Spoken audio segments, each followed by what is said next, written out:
انتبه، تبيع كرامتك علشان حب ولا مال؟ الحب والمال يروح، بنموت لو ما فرقتنا المقادير، ما يبقى غير الله جل جلاله.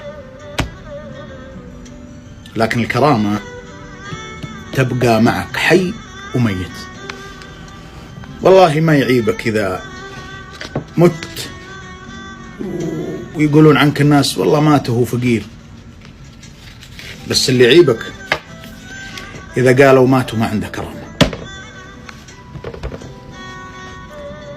تحب تفرح تزعل شوي وتغير، لا مانع انك تعيش في كل حالة، بس تتعلق كأنك الحبل في البير، هذا غلط.